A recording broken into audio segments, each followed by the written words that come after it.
મુંબઈની એક હોસ્પિટલમાં કે જ્યાં લગભગ 15 વર્ષની આયશા નામની છોકરી દાખલ છે. છોકરીની સારવાર માટે ફક્ત એક મહિલા ડોક્ટર જશે, તપાસ માટે એક મહિલા પોલીસ ઓફિસર જશે અને સફાઈ માટે ફક્ત મહિલા વિભાગ જ જશે. એટલે કે તે રૂમમાં ફક્ત મહિલાઓને જ પ્રવેશ આપવામાં આવે છે. આ સિવાય કોઈ પુરુષ ત્યાં પ્રવેશ કરશે નહીં કે તેનું નામ ત્યાં લેવામાં આવશે નહીં. હકીકતમાં આયશા પુરુષોના નામોથી એટલી ડરે છે કે કોઈ પુરુષનું નામ લેતા જ તેના હૃદયના ધબકારા વધવા લાગે છે. તેને જોઈને એવું લાગે છે કે હમણાં મરી જશે. આયશા હજુ પણ પોતાના જીવ માટે લડી રહી હતી અને તેના શ્વાસ ચાલુ હતા. તેના જીવન માટે ઘણી પ્રાર્થના કરવાની જરૂર છે. તે છોકરી દિલ્હીની ઘટના નિર્ભયાથી ઓછી નથી, કારણ કે તેની સાથે પણ કંઈક આવું જ બન્યું હતું. હકીકતમાં જો આપણે તેનાથી વધુ કહીએ તો તે ઓછું નહીં હોય. તો મિત્રો, આગળની ઘટના શું છે તે આપણે વિસ્તારથી જોઈએ. નમસ્કાર, જય માતાજી, જય શ્રી કૃષ્ણ, જય દ્વારકાધીશ. હું છું તમારો મિત્ર. આજે હું એક સત્ય ઘટના કહી રહ્યો છું. આ સાચી ઘટના મહારાષ્ટ્રના પુના શહેરની છે. ખરેખર અહીં એક પોલીસ સ્ટેશન છે જેનું નામ શિવાજીનગર પોલીસ સ્ટેશન છે અને આ પોલીસ સ્ટેશનના વિસ્તારમાં રહેતી એક છોકરી જેની ઉંમર 15 વર્ષની છે, જેનું નામ આયશા છે. તેના માતા પિતા એક નર્સરીમાં કામ કરે છે. તેઓ વૃક્ષો અને છોડની સાર સંભાળ રાખે છે અને તેમને તૈયાર કરે છે.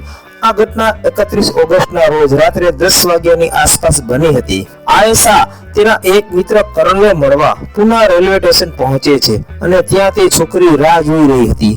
રાતના 10 વાગ્યાનો સમય હતો પણ કરણ ન આવ્યો, જેના કારણે તે ચિંતિત થવા લાગી. અચાનક રાજેશ નામનો એક ઓટો ડ્રાઈવર તેના પર નજર નાખે છે. રાજેશ તેને જોતા જ પૂછે છે, તું કેમ રડે છે? તમે શા માટે ચિંતિત છો? શું હું તમને કઈ મદદ કરી શકું? આયશાને ટેકાની જરૂર હતી. તેણે વિચાર્યું કે કદાચ આ માણસ તેને મદદ કરી શકે, જે લગભગ 30 વર્ષનો હતો. તેણીએ રાજેશને પોતાની વાત કહી અને કહ્યું કે તે તેના પરિવારની સંમતિ વિના રેલવે સ્ટેશન પર કરણને મળવા આવી હતી. કરણ આવ્યો નથી, તેથી તે નારાજ છે. આ સાંભળ્યા પછી રાજેશ ત્યાંથી નીકળી જાય છે અને લગભગ 10-15 મિનિટ પછી પાછો આવે છે. તેણે કહ્યું કે જે કરણની તમે રાહ જોઈ રહ્યા છો તે બહાર ઊભો છે. તે અહીં આવવા માંગતો નથી. તે અહીં મોડો આવ્યો તેથી તે શરમ અનુભવે છે. મારી સાથે આવો, હું તમને તેની સાથે મુલાકાત કરાવું. આયશા જે ઘણા સમયથી રડી રહી હતી, તેની પાસે પીવા માટે પાણી ન હતું. નજીકમાં પાણી શોધતા તે કંઈ વિચારી શકી નહીં. રાજેશે તેને એક બોટલ આપી અને તેણે તે પાણી પીધું. તે બંને બહાર જઈ રહ્યા હતા. અચાનક આયશાને ચક્કર આવવા લાગ્યા અને તે બેહોશ થવા લાગે છે. પણ તે જ પહેલા રાજેશ તેને પકડી લે છે અને જંગલ તરફ લઈ જાય છે. તેણીને જંગલમાં લઈ ગયા પછી રાજેશ તેનું શારીરિક શોષણ કરે છે. તેને ઘણા સમય સુધી પોતાની સાથે રાખે છે. આયશા બેભાન થઈ ગઈ, કારણ કે તેને પાણીના રૂપમાં નશીલા પદાર્થો આપવામાં આવ્યા હતા. આ પછી જ્યારે 2-3 કલાક પસાર થાય છે ત્યારે રાજેશ તેણીને એક નાની ગેસ્ટ હાઉસમાં લઈ જાય છે. તે ગેસ્ટ હાઉસમાં કેટલાક યુવાનો પહેલેથી જ તેની રાહ જોઈ રહ્યા હતા. આયશાને એક રૂમમાં લઈ જવામાં આવે છે. ત્યાં તેને નિવસ્ત્ર કરી દેવામાં આવે છે. હવે આયશા શરમ અનુભવી રહી હતી. તે અસ્વસ્થ હતી. તેની પર પહેલાથી જ અત્યાચાર થયો હતો. તે ધીમે ધીમે ભાનમાં આવે છે. ત્યાં સુધીમાં લગભગ 7 છોકરાઓએ એક પછી એક તેના પર ન કરવાનું કર્યું હતું. બીજે દિવસે પણ દિવસભર એ જ કામ ચાલુ રહે છે. એક પછી એક છોકરો આવે છે અને આ ક્રમ ચાલુ રહે છે. સાંજ પડી જાય છે એટલે કે આયશા લગભગ 24 કલાક આ રૂમમાં રહે છે.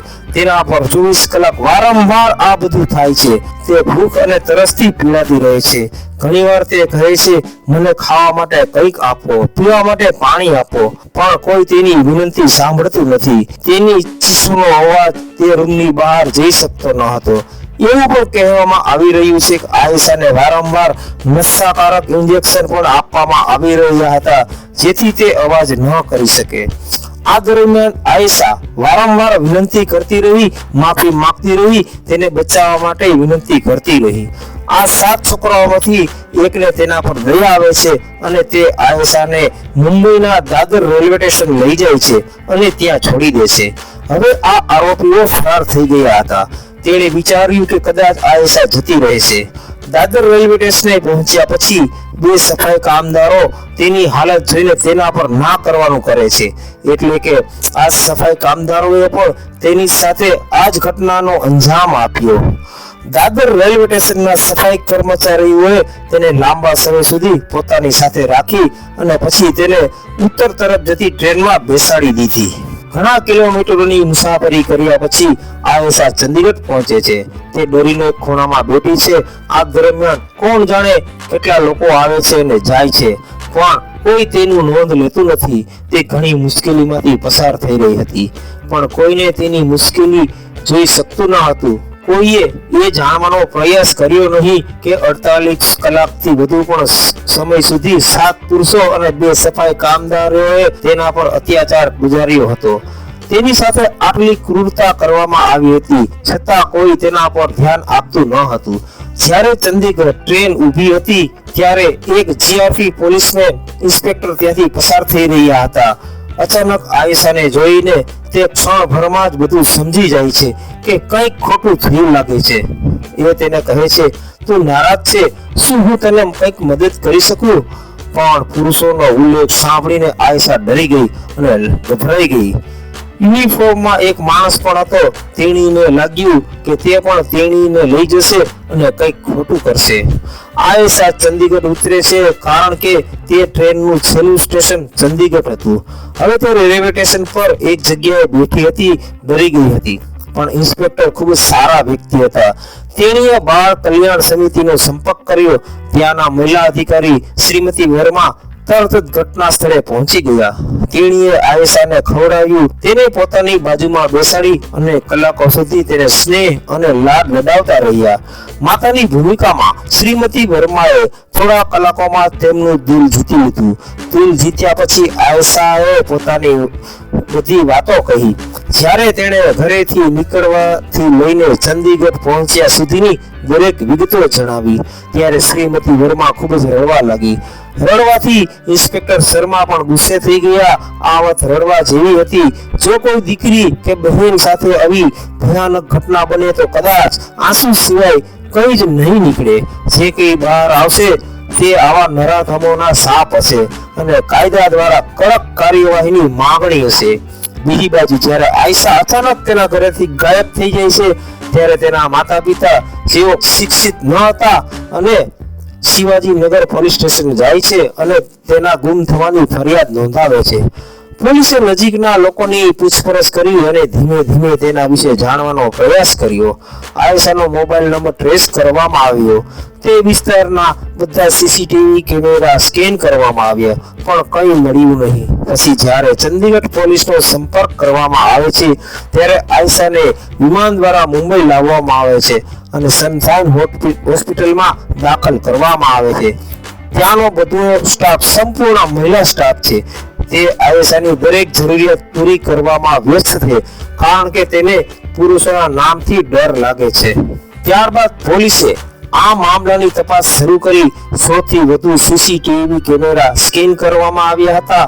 શોધખોળ કરતી વખતે તેણે પુણે રેલવે સ્ટેશન પર એક ઓટો ડ્રાઈવર રાજેશ મળ્યો, જેમાં આયેશા હાજર હતી. તે ઓટોના નંબર સીસીટીવી કેમેરામાં કેદ થઈ ગયા હતા. પોલીસે રાજેશની ધરપકડ કરી, જે લગભગ 30 વર્ષનો હતો. એક પછી એક ત્યાં રહેલા બધા લોકો 7 લોકો અને દાદર રેલવે સ્ટેશનના 2 સફાઈ કામદારોને પકડી લેવામાં આવ્યા. આયેશા દ્વારા આપવામાં આવેલ નિવેદનના આધારે પોલીસે અત્યાર સુધીમાં આ કેસના 9 આરોપીની ધરપકડ કરી છે, જેઓ આ કેસ સાથે જોડાયેલા છે. મુંબઈ પોલીસની પ્રાથમિકતા આ કેસને ફાસ્ટ ટ્રેક કોર્ટમાં ચલાવવાની છે, જેથી આગામી 10-15 દિવસમાં અથવા લગભગ 1 મહિનામાં આ કેસમાં નિર્ણય લઈ શકાય. બધા આરોપીઓને ઓછામાં ઓછી મૃત્યુદંડની સજા થવી જોઈએ. હું તે પોલીસ ઇન્સ્પેક્ટર શર્માને તેમજ મહિલા અધિકારી શ્રીમતી વર્માને સલામ કરું છું, જેમને આયેશાનું દિલ જીતી લીધું અને તેને હોસ્પિટલ લઈ ગયા. હું પોલીસને સલામ કરું છું, જેમણે 5-6 દિવસમાં આ કેસ ઉકેલી નાખ્યો અને બધા સમક્ષ મૂક્યો. સલામ છે એની હિંમતને અને પ્રાર્થના છે કે એને ન્યાય મળે. આ સ્ટોરી કહેવાનો હેતુ કોઈને ખલેલ પહોંચાડવાનો કે દુઃખ પહોંચાડવાનો નથી, પરંતુ તમને જાગૃત અને સભાન બનાવવાનો છે. એક ચેતવણી છે કે આપણા બાળકો સુરક્ષિત નથી, તેથી વધુ સાવચેત રહેવું પડશે અને સમાજમાં જાગૃતતા લાવવી પડશે. તમે જ્યાં હો તમારી સંભાળ રાખો, સુરક્ષિત રહો. તો મિત્રો, આ સ્ટોરીમાંથી તમને તમારી સુરક્ષા માટે કંઈ જાણવા મળ્યું હોય તો લાઈક, કમેન્ટ અને તમારા મિત્રોને આ વિડીયો મોકલવાનું ચૂકશો નહીં. વંદે માતરમ. જય હિન્દ, જય ભારત.